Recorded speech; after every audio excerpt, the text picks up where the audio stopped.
All right, just coming back home from a big training sessions.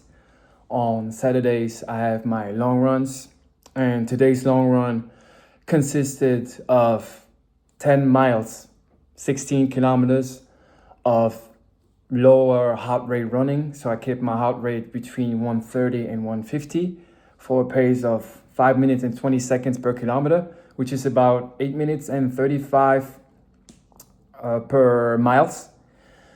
And yeah, it's part of my marathon training. I'm really getting out of my comfort zone for this one. Have a big goal that I'm just gonna get into in a moment.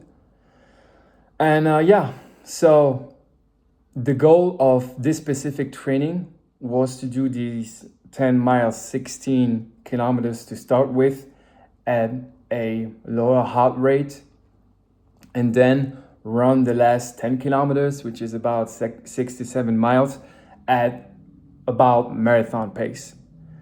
And it's a great test. It's a great test to see how you're able to keep marathon pace when you got some heavy legs. Because I already got a few training sessions throughout the week, plus these 16 kilometers before doing marathon pace for these last 10 kilometers. And that's where it counts, especially when you run the marathon. It feels like the race really starts at kilometer 26 or 28 or 30 or 32.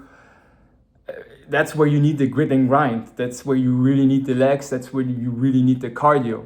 And so that's why I've also included these types of sessions in my building block. And I've been working with ChatGPT. ChatGPT just feeding all of the necessary metrics and information about me and my training over the past years. It's my 7th year of running since I've started playing basketball, and I've done different type of things from 5Ks to 10Ks to half marathons, ultra marathons. And this year I just told myself that, hey, let's go for some PRs. Let's just go for speed, for running, shorter distances, and just build up. And that's what I've been doing this year. So I've had PRs all over the place. On 5K, running my first sub 19 minute 5K, 10K, running my first sub 40 minutes 10K, half marathon, running my first sub 1 hour and 35 minutes half marathon. And this upcoming weekend, I got another half marathon coming up where I'm targeting to run my first sub hour and 30 minutes half marathon, which is also part of my marathon prep. And for the marathon, I want to go for a big PR as well, a huge PR, because the last time I ran a full marathon race was 3 years ago. It was on a tough course and it was quite hot as well. And I did it in 3 hours and 49 minutes. And now I have three targets coming up for a marathon that I'm going to be running in December in Spain. And I've already been a couple of months into the prep, a little bit over 2 months. It's just a whole building block with tapering as well. And just putting all the things that I've learned over the years and listening to podcasts, listening to the experts and reading and getting to know my body on a deeper level and making sure that everything is aligned from sleep to nutrition to supplements to the shoes, the soles, whatever it is, whatever can get me in a position to reach my goals. Now I'm way more experienced than 3 years ago. I know my body better, and one of the things I pay the most attention to is mitigating the risk of injury. So really making sure that I'm doing progressive overload and not just go crazy, not just go delusional. On my easy recovery runs, I really go easy, conversational. I even get down to sub 140 heart rates. Sometimes I have recovery and easy runs where I'm like at 135 heart rate, which is fantastic for building my aerobic capacity, my aerobic base. And then on my harder runs, I'm really going hard. So there's no really gray zone training, which is something I've been doing way better than the past years. So I have the typical schedule of running 5 times per week, where I have 2 recovery runs, I have an interval session, I have a tempo threshold session, and I have a long run. And I also lift 2 to 3 times per week, 2 times upper body, 1 time lower body. Sometimes I have a little stationary bike session or swimming session. I also play some basketball through the month. So yeah, it's a lot. It's a lot of physical commitment and load. So that's why the resting protocol, which I take very serious, it's also essential. And I've taken that to another level as well, whether it is putting ice on my body, cold showers, which I can do more often, sauna, stretching, just foam rolling, just doing all the necessary work, like resting work and keeping a protocol for myself to make sure that I'm ready for my training sessions, especially for the harder ones, such as this one, this type of long run where I really got to be fueled and ready to deliver. And for the marathon, what I'm targeting, I have 3 brackets. The first one is just guaranteeing to be able to run a sub 3 hour and 20 minutes marathon, which is about 4 minutes and 43 seconds per kilometer pace, which is absolutely totally doable for me right now. If I had to do it the next weekend with just tapering and getting a few days off, I'm absolutely confident that I could pull it off. The next one is going sub 3 hours and 10 minutes, which is about 4 minutes and 30 seconds per kilometer, if I'm not mistaken. And that's something where it's getting more out of my comfort zone. I'm not saying that it would be impossible right now, but I definitely see that I got some more work to get into that territory and to guarantee that. And then, of course, the golden milestone would be a sub 3 hour marathon. And that would be a pace of about 4 minutes and 15 seconds per kilometer. And that would be a lifetime goal for me. And I put my training plan in a sense where that is the target. Because I know that if I train for this type of target, then a sub 3 hour and 20 minutes or even sub 3 hour and 10 minute marathon would feel way easier to just complete. And I'm not gonna lie, the training plan for a sub 3 hour marathon, it is brutal. It is super hard. It definitely gets me out of my comfort zone. I have some training sessions where I'm not even able to hit the paces that are given to me from ChatGPT. And maybe I'm also entertaining the idea of getting in a real life coach, but hey, I'm just doing this for fun, for getting out of my comfort zone, for strengthening my mental resilience and just doing hard things. That's what gives me life, what makes me feel alive, and I just love it. And I just also enjoy doing things knowing that not a lot of people get to complete. It's also an ego thing, and a lot of people don't want to admit it, but it is what it is. And it's an amazing process. You really get to know yourself on a deep level, physically, mentally, even emotionally. And running is such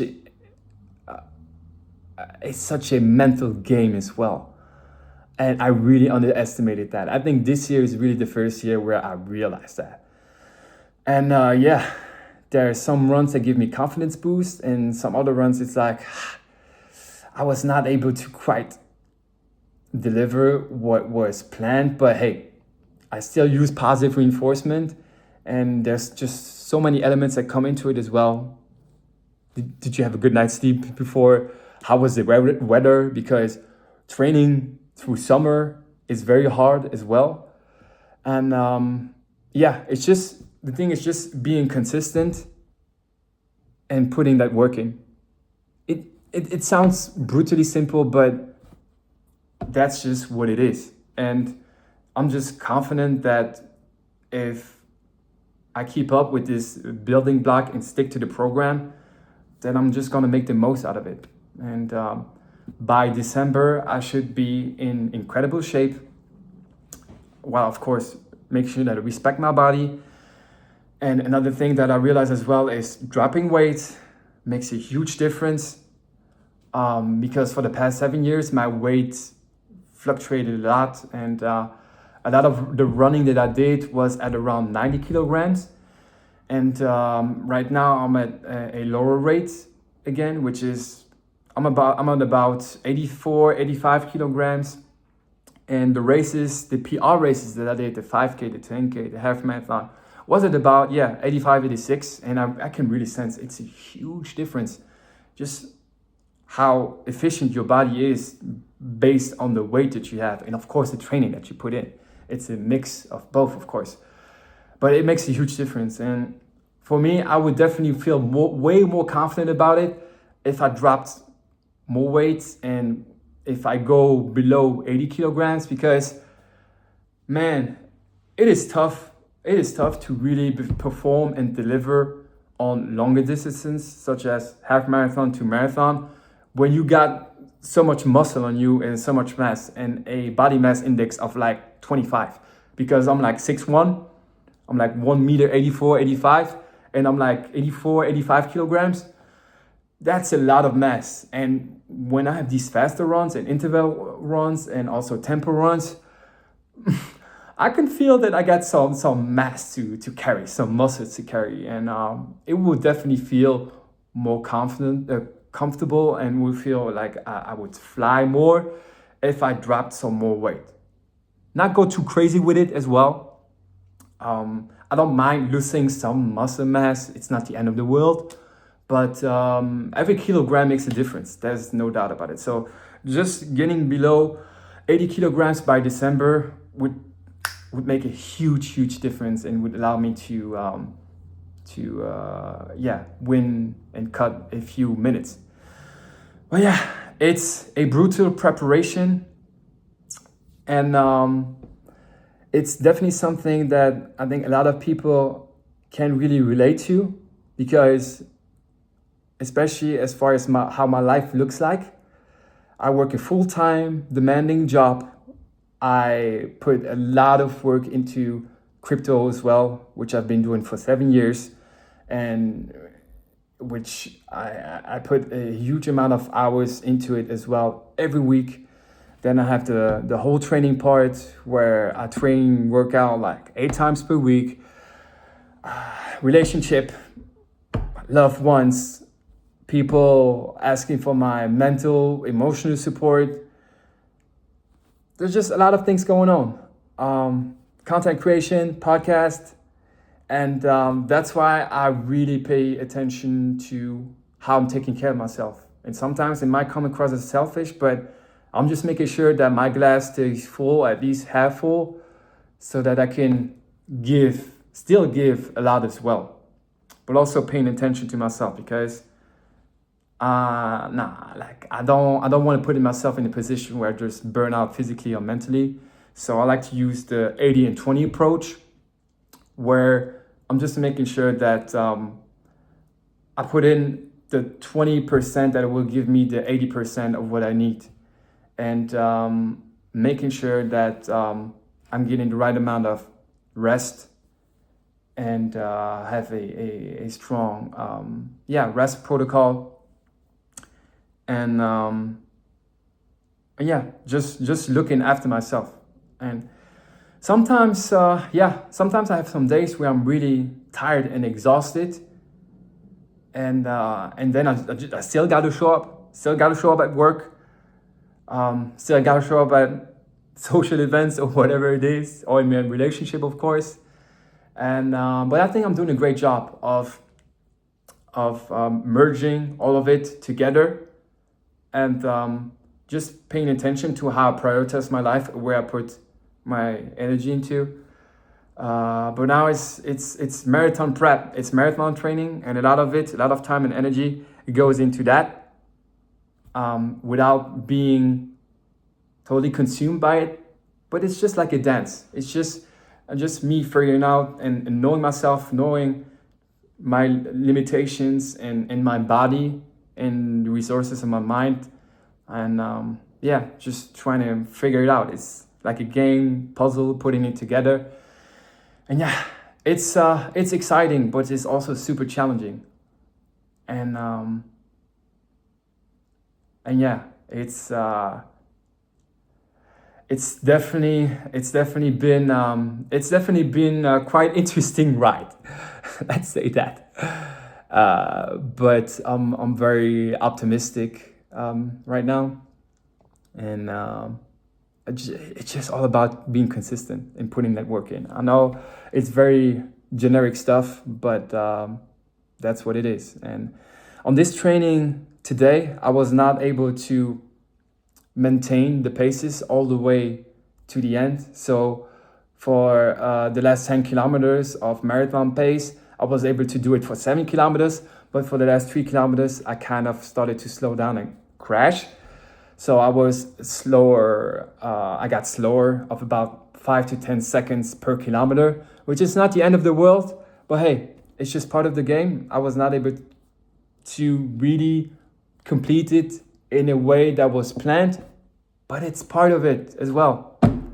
Not gonna be too hard on myself, and just gonna have a look at what I could have done better, and then just move on.